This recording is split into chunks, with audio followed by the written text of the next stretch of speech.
नमस्कार, मैं चंद्रशेखर जोशी। देवभूमि टुडे में आपका स्वागत है। चंपावत नगर पालिका का 7वां वार्ड नागनाथ मंदिर, हम उसी मंदिर परिसर इस वक्त मौजूद हैं। ऐतिहासिक मंदिर है, बड़ी संख्या में श्रद्धालु इस मंदिर में पूजा अर्चना के लिए आते हैं। पास में ही पीपल का वृक्ष है, जहाँ हर शनिवार शनि पूजन होता है। और चंपावत मुख्यालय का जो बिजली पीपल के वृक्ष हैं, कई सदी पुराना एक वृक्ष है। सूर्योदय से पूर्व यहाँ शनिदेव का पूजन होता है। इस मंदिर की मान्यता, इससे पहले कि हम नागनाथ वार्ड के राजनीतिक परिदृश्य पर चर्चा करें, मंदिर को लेकर क्या मान्यताएं हैं, मंदिर की ऐतिहासिकता और उसकी आध्यात्मिकता को बताने के लिए हमारे साथ महंत सुरेश नाथ जी। ये मंदिर काफ़ी ऐतिहासिक है। इस मंदिर की संक्षिप्त में आप ऐतिहासिकता कुछ खास खूबियाँ बता सकेंगे कि किस तरह से ये मंदिर बना और किन्होंने बनाया, और इस वक्त यहाँ जो श्रद्धालु किस तरह से आते हैं। तो ऐसा हुआ कि जब नागनाथ मंदिर की स्थापना कैसे हुई, ये कोई मतलब महात्मा थे, जमीन के अंदर से चले गए हरिद्वार, ठीक है। वो यहाँ कोई भगत गया होगा, उनके बाबा जी यहाँ आए, उन्होंने उससे पूछा कि कोई वहाँ आप तो वहाँ थे, वहाँ से यहाँ कैसे पहुँच गए। उनका तो यहाँ से जैसे जाओगे वहाँ आपको जो मूर्ति मिली वही नाम रखा, और उनको यहाँ आते नागनाथ देवता नाम पड़ जाता। नागनाथ का जो मंदिर है, चूँकि मुख्यमंत्री का जिला है, पर्यटन और संस्कृति विभाग प्रयास कर रहा है कि जो धार्मिक पर्यटन तीर्थाटन बढ़ाया जाए, तो यहाँ क्या सुधार बीते कुछ सालों में हुए हैं? कुछ नई चीज़ें यहाँ जुड़ी हैं, नई चीज़ें श्रद्धालुओं के लिए और पूजा करने वाले, पूजा कराने वालों के लिए कुछ व्यवस्था कोई नहीं, एक छठी मिली है, एक छठी है। अच्छा, अब आपसे एक सवाल नगर पालिका वार्ड के, तो नागनाथ वार्ड के हालात क्या है, क्या क्या समस्याएं हैं नागनाथ वार्ड में, और किन समस्याओं के समाधान की आप अपने प्रतिनिधियों से अपेक्षा करते हैं जो जीत के आएंगे?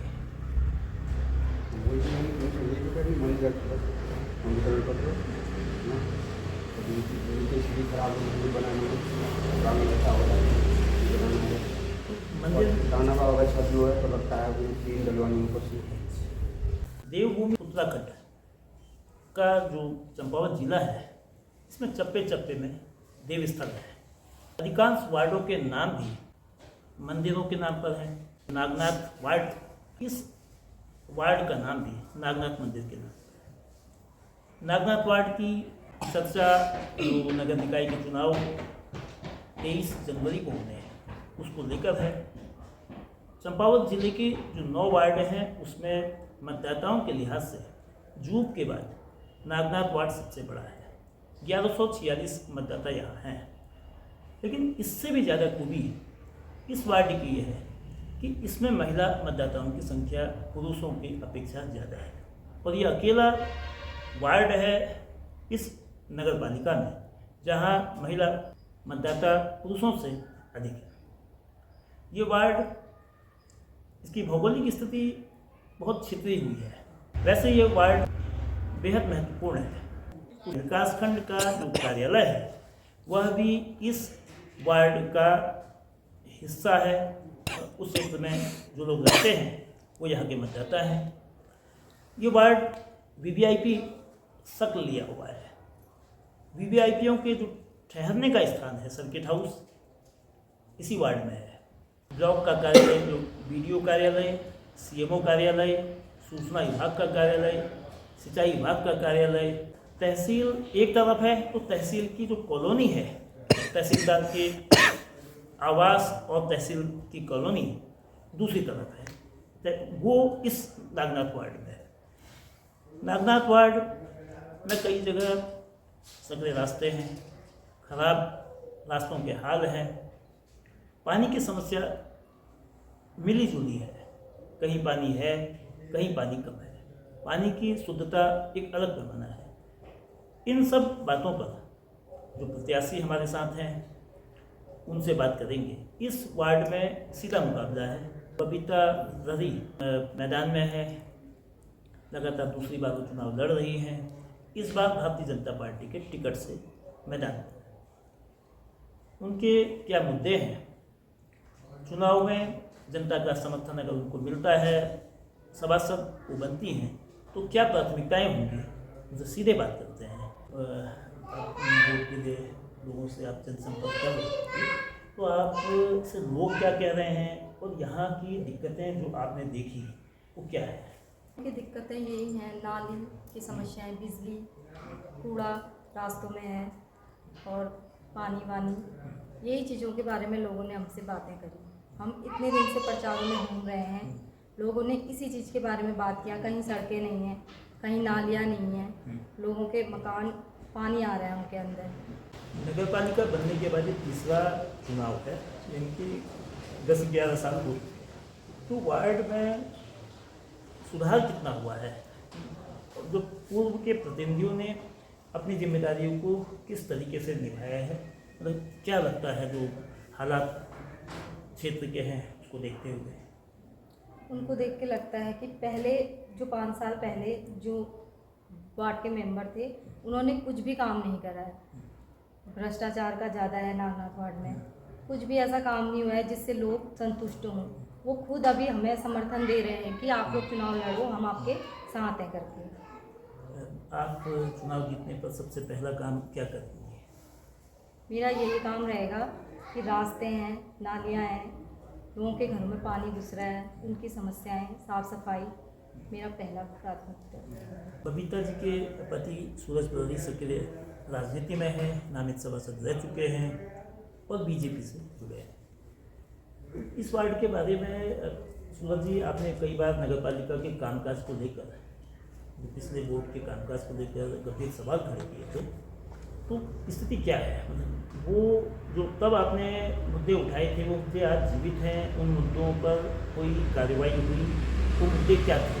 जैसा कि सबसे पहले नागनाथ वार्ड विषम परिस्थितियों से भी घिरा है और दो आपदाएं इस वार्ड ने झेली हैं, जिसमें लोगों ने मलबे में दबकर अपनी जान तक दी और उसके बावजूद भी यहाँ पर विकास की दृष्टि से हम पिछले 10 दिन से वार्ड में घर घर जा रहे हैं, अपने लिए समर्थन मांग रहे हैं और लोगों का एक तरफा रुझान हमारी ओर है और लोगों का कहना भी है कि हमने एक ही परिवार के 3 लोगों को एक ही इन 15 वर्षों में देख लिया है और हमारा वार्ड जस का तस है।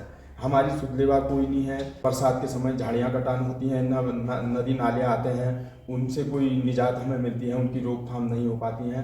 सड़कें जो हैं, सड़कें जस की तस हैं, कहीं पे बनी भी हैं तो आधी अधूरी बनी है। और भ्रष्टाचार सबसे बड़ा मुद्दा है नागनाथ वार्ड के लिए, क्योंकि यहाँ पर पिछले बार माननीय मुख्यमंत्री जी ने अनुसूचित वार्ड होने के कारण SCP से 130 करोड़ रुपए की लागत यहाँ पर दी कि माननीय मुख्यमंत्री जी का ध्येय था कि नागनाथ वार्ड विकास में आगे जाए।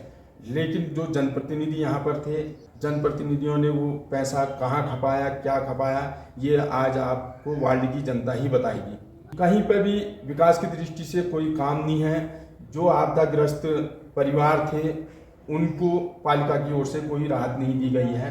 सेलाकोला में मोनी जी का परिवार था, उनके मकान के पीछे की दीवार आज तक नहीं बनी है और जो सड़कें, जो दीवारें और जो नालियां वगैरह नगर पालिका की फाइल में दफन है। उन्हीं के RTI के माध्यम से मैंने वो चीज़ें सारी निकाली और SDM सदर हमारे असवाल जी थे, उनको घर घर ले जाके हमने जांच की। उसमें PWD के AE अनुपम राय जी थे और नगर पालिका के विशाल उप्रेती जी थे जी, और EO साहब खुद मौके पर साथ में थे। लेकिन कहीं नगर पालिका यह संतुष्टि नहीं कर पाई कि नगर पालिका के बजट से यह काम यहाँ पर हुआ है। कागज पूरे हैं, पेमेंट हो गई है ठेकेदारों को, लेकिन कहीं से कहीं तक उसमें कहीं ऐसा नहीं है कि जनता को उसका सीधा लाभ। जो पालिका के प्रतिनिधि आपदा से ग्रसित लोगों का पैसा खा गए, उनकी विकास की योजनाएं खा गए, उनकी दीवार खा गए, तो उनसे अब आज क्या उम्मीद हम करेंगे या हमारे क्षेत्र की जनता करेगी।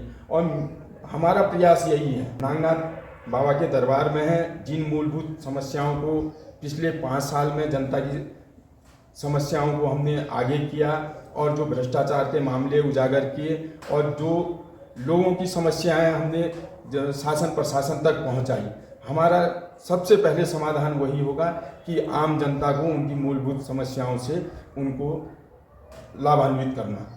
नागनाथ वार्ड में नगर पालिका क्षेत्र की दिक्कतें होती हैं, बुनियादी सुविधाओं की वो तो है ही। 2 बड़े मसले हैं। वर्ष 2021 में अक्टूबर के महीने में मूसलाधार बारिश में इसी वार्ड के 3 लोगों की मलबे में मकान के ढहने से, चपेट में आने से मौत हुई थी।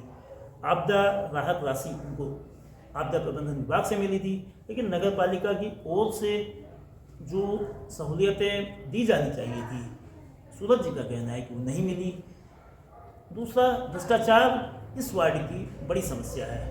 भ्रष्टाचार को लेकर एक जांच भी, डिस्ट्रिक्ट मजिस्ट्रेट ने एक जांच कमेटी भी बनाई थी।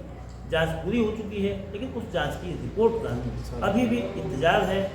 और ये मुद्दे खासतौर पर उन क्षेत्रों के विकास के लिए जो विकास में बेहद पिछड़े हैं। भ्रष्टाचार एक दीमक की तरह है, विकास की गति को बढ़ाना है तो योजनाओं के क्रियान्वयन में सावधानी, सजगता और निगरानी की जरूरत होगी और गलत करने वाले के खिलाफ तत्काल कार्रवाई। आज हमारे सामने जो प्रत्याशी हैं, उनकी 2 साल पहले बाराकोट विकासखंड में भी शादी भी हो चुकी है और शादी से पहले का जो उनका नाम है उसी आधार पर उन्होंने यहाँ पर नॉमिनेशन किया और 26 नवंबर 2024 को बाराकोट की मतदाता सूची में उनका नाम है। 1146 मतदाता वाले नागनाथ वार्ड में सीधा मुकाबला है। बबीता प्रहरी का मुकाबला रितिका आर्या से है। बबीता प्रहरी लगातार दूसरी बार चुनाव मैदान में है, जबकि रितिका आर्या जी पहली बार चुनाव लड़ रही हैं।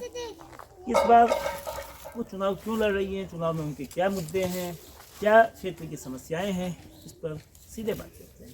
आप नगर पालिका के सभासद के रूप में नागनाथ वार्ड से चुनाव मैदान में, तो क्या प्राथमिकताएं आपकी रहेंगी?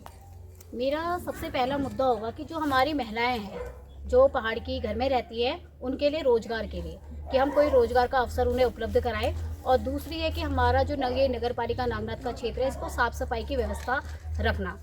और जो हमारे जहाँ पर हमारे कूड़े साफ सफाई की व्यवस्था नहीं हो सकती, हम उसको कैसे स्वच्छ रखें, कैसे साफ रखें। और जहाँ पे हमारी सड़कें नहीं जा सकती है, हम उस वहाँ तक सड़कें कैसे ले जाएं और अपने इस वार्ड का विकास कैसे करें। ये मेरा मेन मुद्दा होगा कि अपने वार्ड को सबसे साफ सुथरा, सुंदर और महिलाओं के लिए एक रोजगारप्रद अपना मैं नागनाथ वार्ड बनाऊँ। पानी की स्थिति है, जो स्ट्रीट लाइट के हालात हैं, जो साफ सफाई की जो तस्वीर है, बहुत जगह रास्ते सकरे हैं और जो फुटपाथ हैं जहाँ दुपहिया लाइट व्हीकल चलते हैं, लेकिन वो सड़क खराब है, तो उनकी क्या स्थिति है, उनको कैसे संवारेंगी अगर आपको मतदाताओं का समर्थन मिलता है और आप सभासद बनते हैं? अगर मुझे मतदाताओं का समर्थन मिलता है तो जैसे आप बोल रहे हैं कि सड़क के लिए, क्योंकि अगर हम घर बनाते हैं तो घर में बुनियाद डालते हैं और घर हमारा धीरे धीरे बनता है और एक रूप लेके वो अच्छा सा घर बन जाता है। तो उसी प्रकार से अगर मैं 5 साल के लिए आती हूँ तो मैं जो पहले से जो रास्ते हैं छोटे छोटे, उनको सही किया जाएगा कि लोगों के लिए चलने के लिए रास्ता हो और उसके बाद उसमें लाइटिंग हो, जिससे कि लोगों को जो असुविधा है उसको सुविधा उपलब्ध कराई जाए। क्योंकि कोई भी काम अगर हम जल्दीबाजी में करें तो वो नहीं हो सकता। विकास के लिए हमें टाइम देना पड़ेगा और धीरे धीरे हम विकास करेंगे। हमारा ये मुद्दा आगे को चलेगा कि हम केवल 5 साल के लिए नहीं, बल्कि कि आगामी पूरे वर्षों तक हम इस क्षेत्र में कार्य करें और इस क्षेत्र को बहुत अच्छा अपने नागनाथ वार्ड को बनाएं। ये हमारा मेन मुद्दा होगा और यही हमारा भरपूर प्रयास रहेगा। यहाँ 2021 में जो आपदा आई थी, उसमें इसी वार्ड में एक मकान ध्वस्त हो गया था, 3 लोग उसमें उनकी मौत हो गई थी, तो उनको आपदा प्रबंधन की ओर से तो मदद मिली थी, लेकिन बाकी मदद जो नगर निकाय की ओर से मिलनी होती है वो नहीं मिली थी। तो उस दिशा में आपकी क्या जानकारी है, क्या आप प्रयास करेंगे? अगर भविष्य में ऐसी कोई आपदा आती है तो जैसे नगर निकाय वालों ने यहाँ पर मतलब जो उनसे हो सकता था वो सारे लोगों ने सहयोग किया था। हमारे जो आसपास पड़ोस के भी थे उनके द्वारा भी बहुत सहयोग किया गया था, और हमारा ये है कि हम ऐसा प्रयास करेंगे कि किसी को भी वो जन हानि हम होने नहीं देंगे। अगर हम बनते हैं तो ऐसा कोई मुद्दा रखेंगे ही नहीं या कोई समस्या हम होने नहीं देंगे। बरसात के अगर खतरा होना महसूस हुआ तो हम उससे पहले ही उनको सुरक्षित स्थान पर ले जाएंगे। ये हमारा जनता से वादा रहेगा। एक आरोप लगाया है सियासी हैं बबीता प्रदीप कि इस वार्ड में पिछले कार्यकालों में काफ़ी भ्रष्टाचार हुआ है, तो इस मामले में आप क्या कहेंगे? मैं यही कहना चाहूँगी, अगर उन्होंने भ्रष्टाचार का सवाल उन्होंने ही उठाया था तो उनके द्वारा उस सवाल को दबाया क्यों गया? उसको उजागर करते कि उन्होंने भ्रष्टाचार किया, क्या किया, उसको दबा क्यों दिया मुद्दा? आपके वोटर लिस्ट को लेकर ये आरोप लगाया जा रहा है कि अब तक 2 जगह मतदाता सूची में नाम है, जो चंपावत नगर पालिका, और दूसरा बालाकोट विकास खंड। क्या मामला, आरोप कितने सही है या गलत है? ये सब पढ़ी लिखी जनता है। सबसे पहले ये होता है कि अगर आजकल हम अपना नॉमिनेशन कहीं दूसरी जगह करवाते हैं तो हमारा जहाँ पहले नॉमिनेशन होता है वहाँ से निरस्तीकरण प्रमाण पत्र दिया जाता है। अगर हमने अपना निरस्तीकरण प्रमाण पत्र नहीं दिया है और हमारा नाम लोग बाग बोले कि दूसरी जगह है, तो हम इस चीज़ को सही साबित नहीं मान सकते, क्योंकि निरस्तीकरण पहला है। और शायद आज की जनता इतनी जागरूक है कि इसको ये पता होता है कि जब तक इंसान का नॉमिनेशन में नाम नहीं होगा वो इलेक्शन नहीं लड़ सकता। पूर्व सभासद लक्ष्मी देवी जी हैं, 2018 से 2023 तक 5 साल सभासद रही नागनाथ वार्ड की। कार्यकाल लक्ष्मी जी का दावा है कि बेहतर रहा, लेकिन विरोधियों का आरोप है कि उस दौर में भ्रष्टाचार के कई मामले आए निर्माण को लेकर। तो सीधे लक्ष्मी जी से जानते हैं कि उन आरोपों के संदर्भ में उनका क्या कहना है। लक्ष्मी जी, सुभाष प्रहरी जी और कुछ अन्य लोगों की ओर से ये कहा गया था कि कुछ भ्रष्टाचार विकास में निर्माण में हुआ है, आप क्या कहते हैं? ऐसी तो कोई बात नहीं थी सर। क्या कहते हैं, भ्रष्टाचार तो वो तो बेबुनियाद लगाए जा रहे हैं हमारे ऊपर। हमने तो जो किया अपनी जनता के लिए हमने कोई कमी नहीं की है। जितना मतलब हमसे हो पाया हमने बिल्कुल सब किया है, और आगे को भी हम करने की चाह रख रहे हैं। इसीलिए हम अपने परिवार से अपनी भतीजी को हमने उठाया है। पहले मैं ही उठी थी और मेरी जनता ने मेरा ही सहयोग किया था। फिर भतीजी ने कहा कि इस बार क्या कहते हैं मेरे को चांस दो, तो अपने ही परिवार के उससे मुझे कोई आपत्ति नहीं है कि मेरे क्या कहते हैं जनता ने मेरा कोई विरोध किया है। मेरी जनता मेरा विरोध करती तो मुझे कोई डर होती। मेरा विरोध करने वाला विपक्षी दूसरे वार्ड का है तो मुझे इसमें कोई आपत्ति नहीं है। तो ये कहा गया है कि 3 बार 2008, 2013 और 2018 में तकरीबन एक ही परिवार से सभासद बने हैं, लेकिन विकास की गति काफ़ी कम है, सुविधाओं का अभाव है। उस पर आपकी क्या टिप्पणी? सर क्या कहते हैं, अगर लगातार पंचवर्षीय 15 सालों से हम ही काट रहे हैं तो इसमें कुछ ना कुछ हमारा क्या कहते हैं सहयोग होगा, जनता का भी होगा। जनता बार बार हमें क्यों चुनना चाह रही है, ये भी क्या कहते हैं आप सोचने की बात है।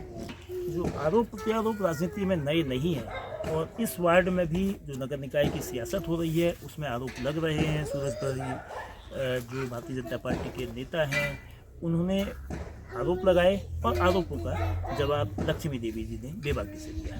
हमारे साथ वरिष्ठ पत्रकार सतीश जोशी सत्तू साहब, उनसे बात करते हैं कि नागनाथ वार्ड के मुद्दे क्या है और नागनाथ वार्ड के चुनावी समीकरण क्या। छिपा हुआ वार्ड है, उसकी जो भौगोलिक सीमा है वो बड़ी बिखरी हुई है। मोटे तौर पे ऐसा लगता है कि बहुत विकसित वार्ड है। सर्किट हाउस से लेकर जो हेलीपैड, सर्किट हाउस, बड़े बड़े दफ्तर हैं, सीएमओ कार्यालय से लेकर सूचना विभाग, टीवी टावर, सिंचाई विभाग, तहसील कॉलोनी इत्यादि इत्यादि। लेकिन अंदर की गलियाँ जो है वो पिछड़ेपन की एक बानगी है। तो उस पूरे वार्ड के परिदृश्य को चुनाव में क्या प्रभाव डालेगी? मैं कहना चाहता हूँ कि ये जैसा आपने कहा कि छितराया वार्ड, ऐसा नहीं, ये बड़ा ऐतिहासिक महत्व का वार्ड है। भगवान भोलेनाथ का नागनाथ का मंदिर यहाँ पे है, जो कई लोगों के आस्था का केंद्र है। तो टीवी टावर, सर्किट हाउस, आपने जैसे कहा कि ये सारी चीज़ें हैं। ये वीआईपी नहीं, ये ऐतिहासिक वार्ड भी है और वीआईपी वार्ड भी है। मैं इस वार्ड के संदर्भ में केवल अपनी तुकबंदी के माध्यम से 2 लाइनें कहना चाहूँगा। जिस जगह पर चंद और कत्तरी राजवंशों ने बनाया था राजभुंगा किला, शायद चंपावत जिले को भी वही नाम मिला। जिस जगह पे बनाया था चंद और कत्तरी राज्यों ने अपना राजवंशों का किला और शायद चंपा जिले को ही उस जिले का नाम मिला। भगवान नागनाथ का है आशीर्वाद इस वार्ड के निवासियों को।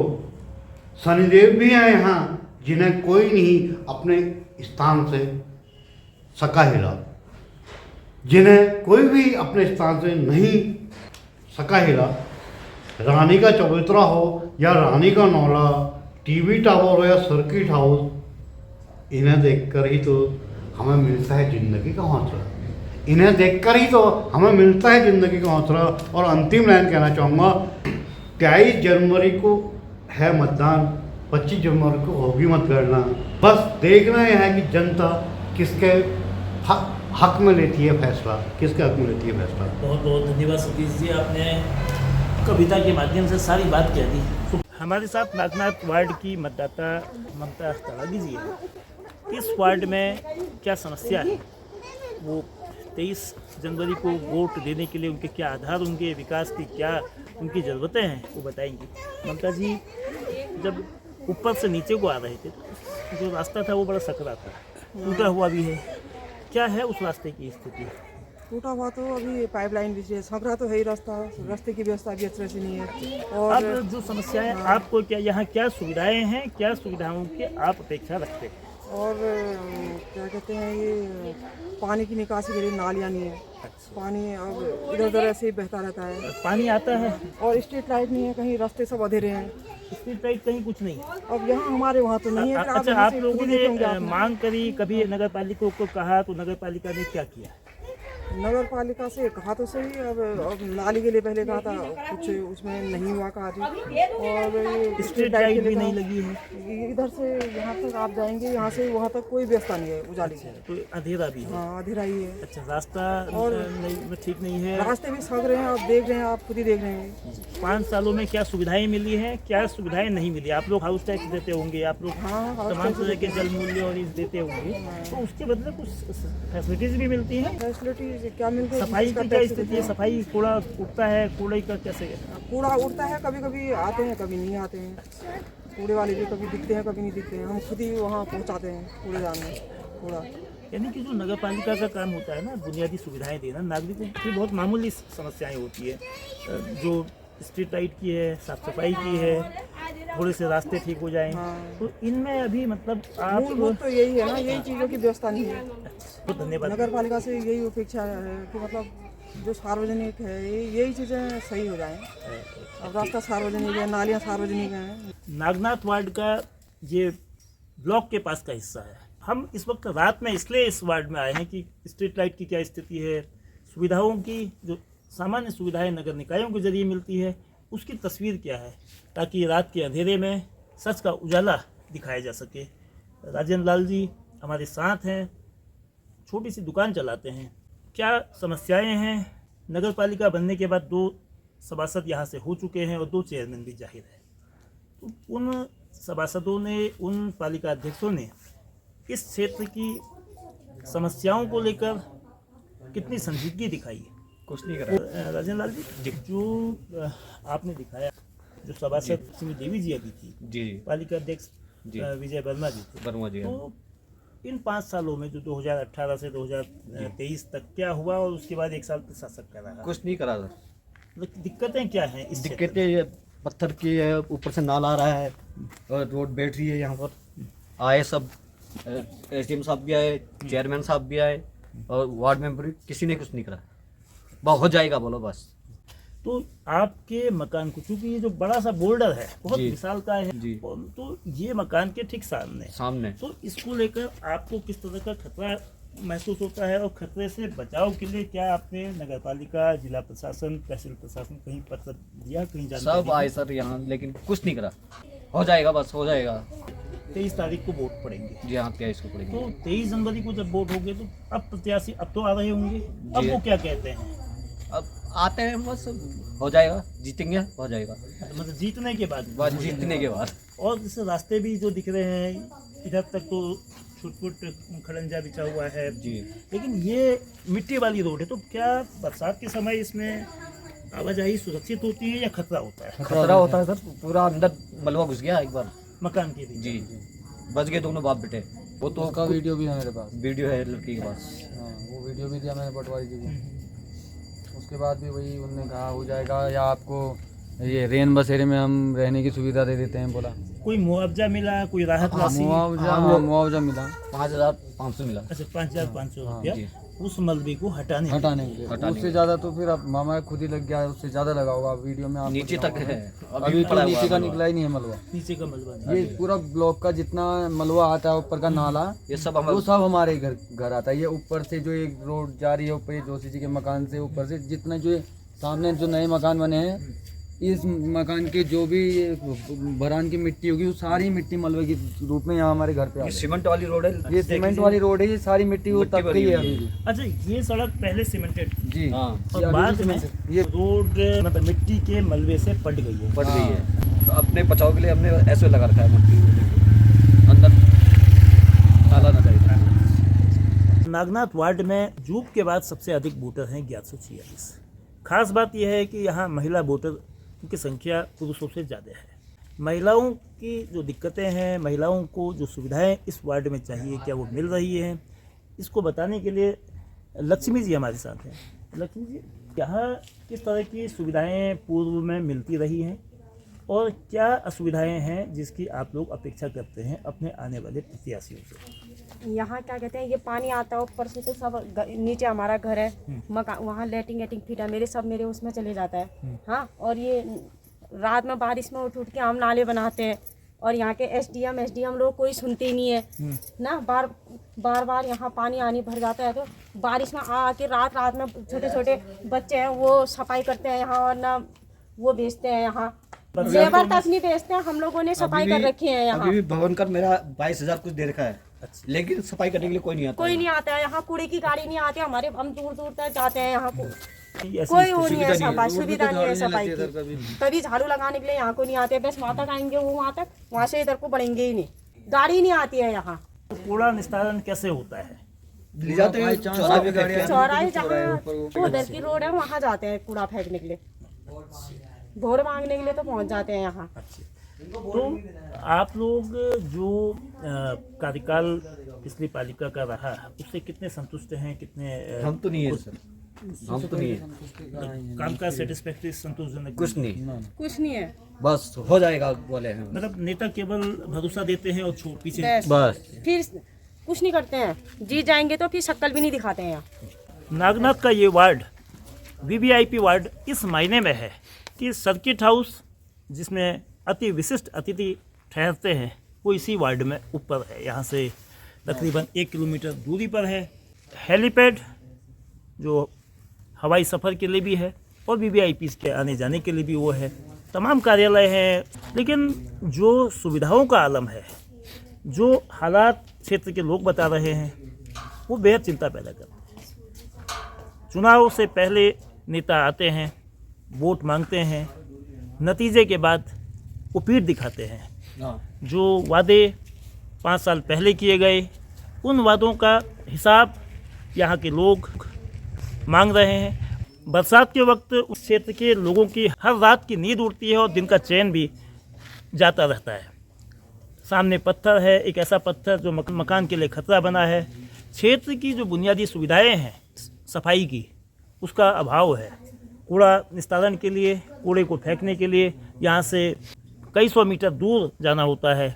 स्ट्रीट लाइट की भी कोई अच्छी स्थिति नहीं है। रात के वक्त का जो इस स्थान पे आने की जो वजह थी, इसीलिए थी कि रात के वक्त विकास का उजाला कैसा है, कितनी जगमगाहट है, इस सच को लोगों तक पहुंचाना, उस सच को बताना।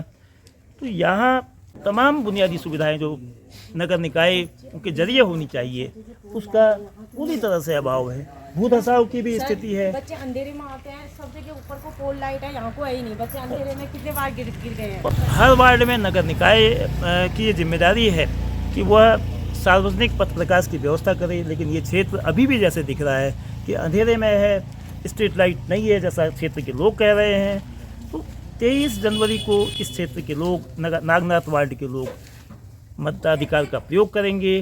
वो इन तमाम मसलों का, इन तमाम सवालों का जवाब अपने प्रतिनिधियों से जो रह चुके हैं, जो भविष्य में आने का दावा कर रहे हैं, उनसे हिसाब लेंगे। नेताओं की जिम्मेदारी है कि वो केवल सब्जबाग ना दिखाएं, लोगों को आसमानी वादे ना करें। ज़मीन की जो हकीकत है, ज़मीन की जो स्थिति है, उसका भी हिसाब इस चुनाव में उनको देना होगा।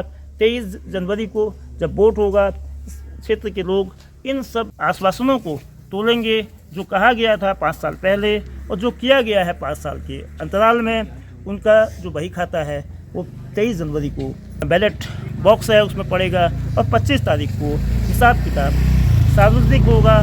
जो भी जीतेगा उसकी ये जिम्मेदारी है, उसको ये सुनिश्चित करना चाहिए कि केवल वादे ना करे, केवल आश्वासन न दे।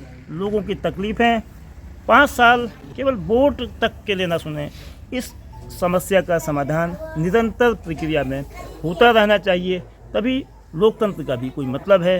नागरिकों की आवाज़, लोगों की मुद्दों की सुनवाई संजीदगी से करना उनका धर्म भी है और उनका कर्म भी।